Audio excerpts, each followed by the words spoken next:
নমস্কার, রিপাবলিক বাংলা আপনাদের প্রত্যেককে স্বাগত জানাই। সকাল 8টা, আর সকাল 8টা মানে আপনারা জানেন চা আড্ডার খবর।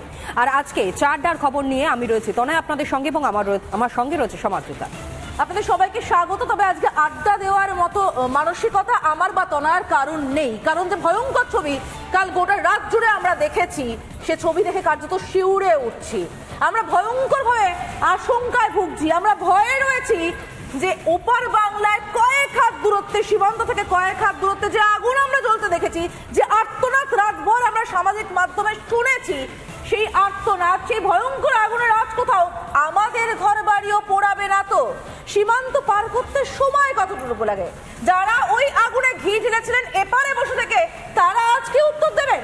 তারা উত্তর দিতে পারবেন সেই ছাত্রনেত্রী যিনি টিভিতে বসে বলছেন যে না, বাংলাদেশের এই অশান্তি, এই আন্দোলনের রাত আর নেই ছাত্রনেতাদের হাতে, চলে গিয়েছে জামাতের হাতে, যিনি বসে স্বীকার করছেন সংখ্যালঘুদের বাড়ি পুড়ছে, ভয়ঙ্কর পরিস্থিতি তৈরি হচ্ছে। এপার বাংলায় যে সমস্ত কোটানকোট মুক্ত মরারা আগুন দিয়ে ঘি ঢেলেছিলেন, ছাত্র আন্দোলনের কথা বলেছিলেন তনয়া, তারা আজকে বলবেন এবার তো আমাদেরও হাত পোড়ার পালা। তনয়া, একদমই তাই। দেখো, পড়শি দেশের যা অবস্থা তা দেখে যদি এখানে কেউ উন্মত্ত জনতার মতো আনন্দ করতে থাকে, তাহলে হয়তো এটা মনে রাখতে হবে যে এই আজ থেকে কিন্তু খুব একটা বেশি দূরে আমরা নই।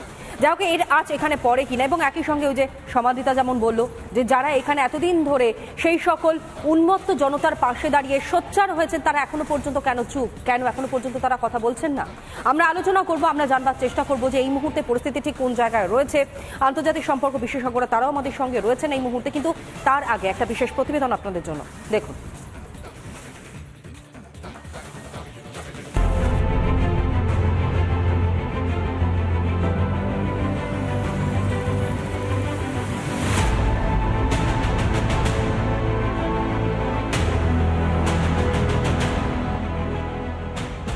টানা 2 মাস থেকে হিংসার আগুনে পুড়ছিল বাংলাদেশ। আন্দোলনের নামে জঙ্গি উপদ্রব পদ্মাপাড়ের কোনায় কোনায়। পরিস্থিতি সামাল দিতে ময়দানে নামে সেনা। সূত্রের খবর, শেখ হাসিনাকে প্রধানমন্ত্রী পদ ছাড়তে 45 মিনিট সময় বেঁধে দেওয়া হয়। এর কিছুক্ষণের মধ্যেই প্রধানমন্ত্রীর পদ থেকে ইস্তফা দেন মুজিব কন্যা। গণভবন থেকে বাংলাদেশ বায়ুসেনার কপ্টারে হাসিনা এবং তার বোনকে উড়িয়ে নিয়ে আসা হয় ভারতে। ত্রিপুরা থেকে সোজা গাজিয়াবাদের হিন্ডন এয়ারবেসে উড়িয়ে আনা হয় তাদের। সোমবারই এয়ারবেসে হাসিনার সঙ্গে দেখা করেন ভারতের জাতীয় নিরাপত্তা উপদেষ্টা অজিত ডোভাল। অন্যদিকে সীমান্ত পারের হিংসায় উদ্বিগ্ন দিল্লি প্রধানমন্ত্রী নরেন্দ্র মোদীকে বাংলাদেশের পরিস্থিতির বর্ণনা দেন বিদেশমন্ত্রী এস জয়শঙ্কর। এর পাশাপাশি প্রধানমন্ত্রীর বাসভবন 7 নম্বর লোককল্যাণ মার্গে বিশেষ বৈঠকও হয় এদিন। বৈঠকে উপস্থিত ছিলেন কেন্দ্রীয় স্বরাষ্ট্রমন্ত্রী অমিত শাহ, প্রতিরক্ষামন্ত্রী রাজনাথ সিং, বিদেশমন্ত্রী এস জয়শঙ্কর ও জাতীয় নিরাপত্তা উপদেষ্টা অজিত ডোভাল। অন্যদিকে আপাতত রাজনীতি থেকে সন্ন্যাস নেওয়ার সিদ্ধান্ত বাংলাদেশের প্রাক্তন প্রধানমন্ত্রী শেখ হাসিনার। এমনই জানিয়েছেন হাসিনার ছেলে সাজিব ওয়াজেদ জয়। একদিকে যখন এই চিত্র, তখন যেন পৌষ মাস খালেদা জিয়ার। দুর্নীতির দায়ে জেলবন্দি বিএনপি নেত্রী। খালেদা জিয়াকে মুক্তির নির্দেশ বাংলাদেশের প্রেসিডেন্টের। রিপাবলিক বাংলা।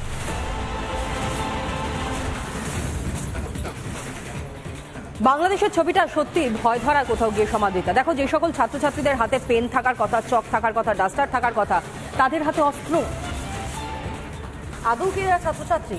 সব থেকে বড় প্রশ্ন হচ্ছে, অস্ত্র হাতে কোনো পড়ুয়া দাঁড়াতে পারে না।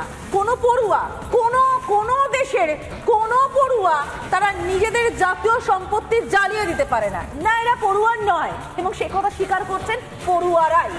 যমুনা টিভিতে সাংবাদিকের মুখোমুখি হয়ে ছাত্র নেত্রী তিনি পরিষ্কার বলে দিলেন, না, আমাদের হাতে আর আন্দোলনের রাশ নেই, আন্দোলনের রাশ চলে গিয়েছে জামাতের হাতে। তিনি স্বীকার করলেন যে সংখ্যালঘুরা অত্যাচারিত হচ্ছে বাংলাদেশে, এবং এটা চরম সত্যি। শুনুন তার মুখে।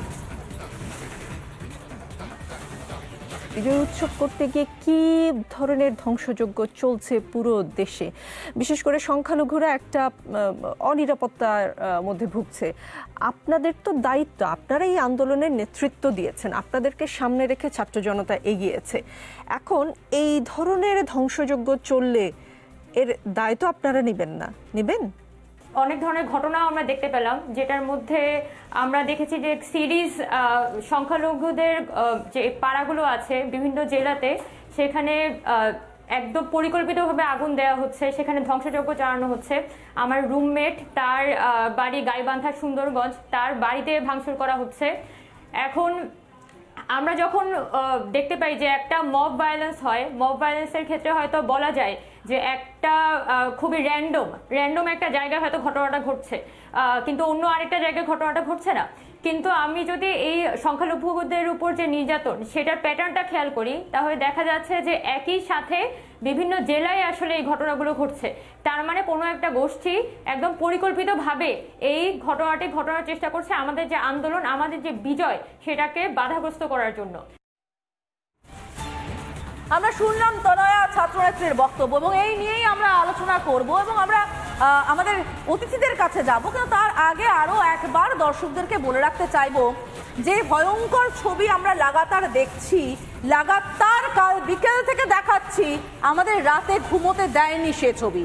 আমাদেরকে গোটা রাত সে কান্নার শব্দ শুনতে হয়েছে। এই কান্নার শব্দ শুনতে পাচ্ছেন তো এপারের মুক্তমনারা?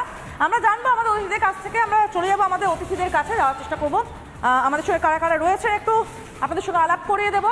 আমার সঙ্গে একদম ডান দিক থেকে রয়েছেন রাজাগোপাল চক্রবর্তী, আন্তর্জাতিক সম্পর্ক বিশেষজ্ঞ। ঠিক তার পাশেই রয়েছেন নীলাদ্রি ব্যানার্জি, তিনি রাজনৈতিক বিশ্লেষক। আমার ঠিক বাম দিকে রয়েছেন বাম ছাত্র নেতা, বাম দিকেই বসেছেন, এবং আমার সঙ্গে রয়েছেন শুভজিৎ সরকার, আর তারপরে রয়েছেন তৌসিফ আহমেদ খান, আইনজীবী, এবং উনি এ রাজ্যে তৃণমূলকে সমর্থন করেন।